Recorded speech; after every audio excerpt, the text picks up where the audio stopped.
I'm going to take a quick tour of how I'm now studying for the CCIE. Just finished the Linux Plus. That was a good pivot to learn some new topics that are going to be covered in the new CCIE. So getting that Linux experience and that Linux knowledge should come in handy once I start working with the network programmability piece and the automation and scripting piece. Plus, EVNG and pretty much everything outside of desktops are mostly running on Linux these days, it seems. So right here, this is me and O'Reilly Learning on my iPad Pro. This is the playlist I've put together of the books I at least want to read certain chapters out of while studying for the IE topics. Right now, I'm going through the new Encore book, since it seems to be the most concise and it gives the best high-level overview of the majority of the topics all in one spot. So I'm going to drag out my good notes, put it in split screen mode, that way I can read on the left-hand side and I can annotate questions that I want to use active recall to help remember the topics. This is something new I'm trying with my study techniques. I used to take notes and highlight and then just go back and reread. Saw a few different YouTube videos and read a couple of the books that said those were very low quality study methods and that active recall, spatial recognition, and then interlacing the topics were three better methods for studying. So I'm going to try that while studying for the CCIE and see if that makes a difference. So just as an example, there's a topic covering the show MAC address table command. I made a quick question about asking what the command was to see the MAC table, and now I'm writing the answer in red. Before I read, when I go back to the topic, before I start reading a new section, I usually go back through the questions I've written down for the previous sections and see how much of the information I remember. I'll put a piece of paper over the answers down at the bottom and then slowly work my way through the questions. And the writing experience on the iPad Pro is extremely well. I like it because I get the benefit of handwriting my notes, but I also get the benefit of my notes being searchable and completely electronic. Plus, I don't have to carry around any extra physical books. I started out, when I did the Linux Plus, I bought a Rocketbook. It was kind of a hybrid between handwriting in notebooks and having your information digital. I just wasn't impressed with the cleanup after using the book each time. It was too much of a hassle. So I had my iPad, came across a video of a guy that was completely paperless in his studies, and figured I'd try it out. And so far I love it. As you can see, you can easily take tables or pictures within O'Reilly Learning and drag them over to GoodNotes. And now I can make a question about it, asking, what the packets look like when a computer on subnet A tries to talk to a computer on subnet B. During my study recall method, I would cover up the image, give a 1 to 2 minute spiel about how the packets are going to look, how the MAC address is going to change, but the source and destination IP will stay the same. And then I'll check the diagram and see if my explanation was correct. I really love the double tap to get to the eraser. It makes it really easy when I mess up or my handwriting's not very legible, and I don't think the handwriting recognition software will understand what the word is. It's easy to erase it, go back, change it. And this is also pretty amazing too. You can just grab anything you want, rearrange it, and now I can finish my question and then drag the diagram back up so it doesn't take up too much space. Right there, I didn't like how I put one packet when technically it's two different packets once the router gets a hold of it and changes the MAC address after it does its routing piece. So now I can drag the picture back up to save space. Another thing I've noticed about using my iPad Pro and what I'll show next is using EVNG on my MacBook is that I always can find 5 minutes to grab one or the other and do a quick study session. Where before I had to carry around a 5-pound book. I actually have the two routing TCP/IP Volume 1 and Volume 2 sitting here on the table. But now that I have the iPad Pro and the digital subscription with O'Reilly Learning, I can just pick it up, throw it in split screen mode, read a couple of paragraphs, take down a couple of notes, 5 to 10 minutes here and there. At this point, I'm doing 3 20-minute sessions a day. That's it, just to start out, see how my progress is with reading. And then I do an hour of labbing and an hour of video.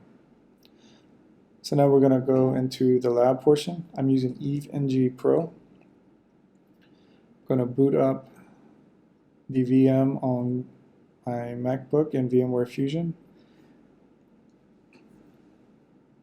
This will take a couple of seconds for the VM to boot and for everything to settle down. I have my Mac configured so that the telnet opens up in terminal. That way every time I click on a router, it'll open up another terminal window. This, from what I've heard, will simulate the PuTTY experience with the lab, but then again the lab's changing in February 24th, so who knows what the new one may be like. They may not even be using PuTTY. It could all be network programmability. But you would assume PuTTY would be there somehow because you have to build the underlay network before you can build the overlay network or do any type of programming. So now I'm going to start routers 4, 5, and 6. This mimics the INE topology. If you're not familiar with the INE topology, it's fairly robust and easy to try different topics. Plus I'm using the INE All Access Pass for my video series, so it's when I see something that the instructors are doing, I can come to EVNG and try it myself. As an example, I just booted routers 4, 5, and 6, and we'll throw OSPF in area 0 between routers 4 and 5, and area 1 for routers 4 and 6. This will give us a quick example of what running these VIOSs on my MacBook look like. As I'll show later, the VM only has I think 8 gig of RAM and like 3 or 4 different CPUs. I'll check that toward the end of the video though. So right here I'm waiting on the 3 routers and the switch to boot. That way when I click on them, they'll be ready to go. So that's router 4. There goes router 5 and router 6.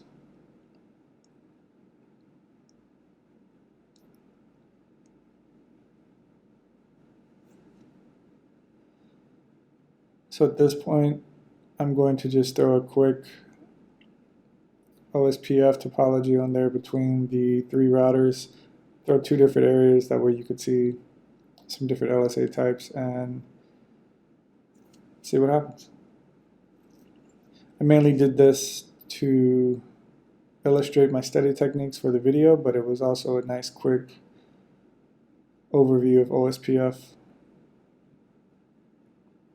So there's my router 6, 4, and 5. I'm going to use this topology, trying to figure out a way to keep the topology in play and have the windows.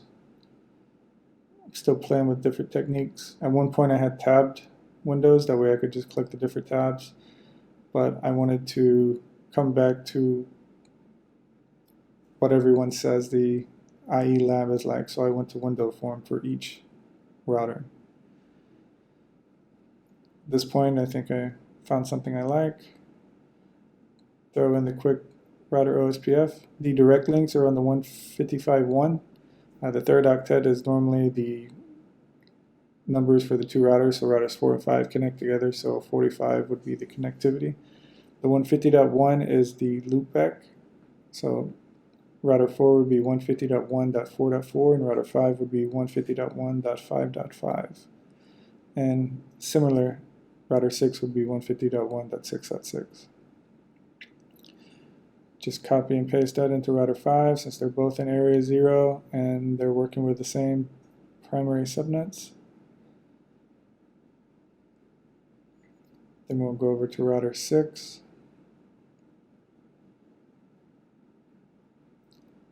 After I configure the area 1 connectivity between routers 4 and 6,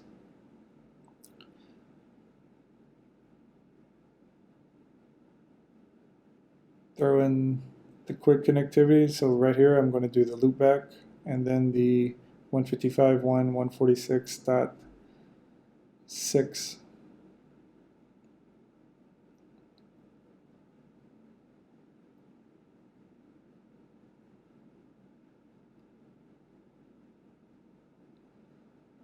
I decided to do the exact IP of the loopback address rather than the subnet, just switching things up. And now I'll set the router IDs to something that's easy to tell which router you're looking at when you look inside of the show IP OSPF database to see the LSAs, or when you're looking at Wireshark to check out the packets.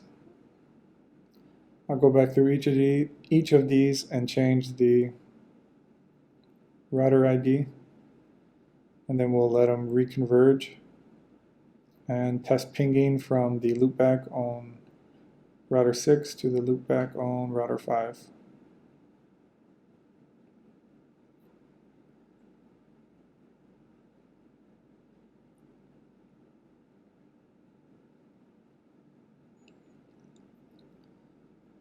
So now everything should be coming back up with the easier to understand router IDs. After a couple of mistypes for show IP processes, or show IP protocols, I even misspoke it, we can see that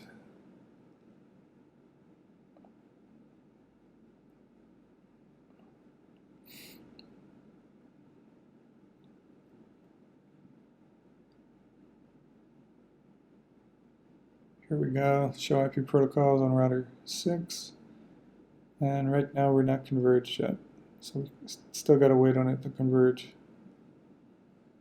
There we go. So now when we do the show IP protocols, we should see our neighbors being our correct neighbors with the correct router IDs.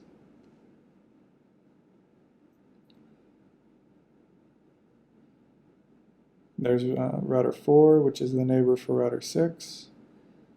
There's the two networks that IPOSPF knows about for area 1.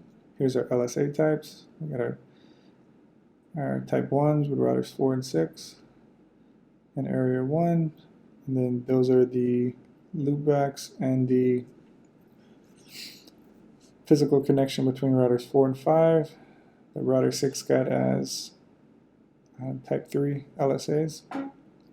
So since we see those, we can pretty much assume that the loopback on router 6 will be able to ping the loopback on router 5.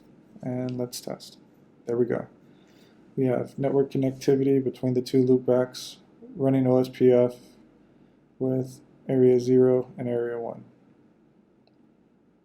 Let's go through a quick little background of what the lab's running like. Running these three, 18% on 4 cores, 18% memory on, I think it's 8 gig of RAM. We're about to check right now though. Do a quick SSH into the VM and run a couple of commands to check the CPU and memory.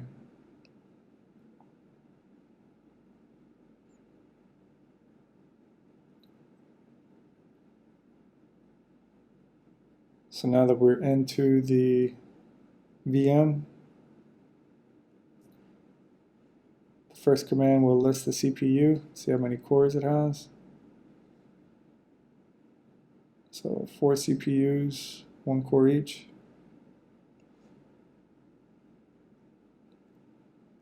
Now check the free command, do human readable. We 7.8 gig total, so yeah, about 8 gig, and we're using barely 1 gig running these 3 routers and the 1 switch. I could have easily spun up all 10, but I only threw this up to illustrate my study techniques in this video. Check out the top command. You'll see that the 3 routers are the highest usage right now. They're running, 10 to 30% CPU utilization, hardly anything on the MEM. And for the most part, that's it. That's how I plan on studying for the CCIE. And I'm going to combine that with Cisco's DevNet sandboxes to get the experience with DNA Center and SD-WAN until Cisco releases something that's virtualized that makes it easier to train on those. Thanks for watching.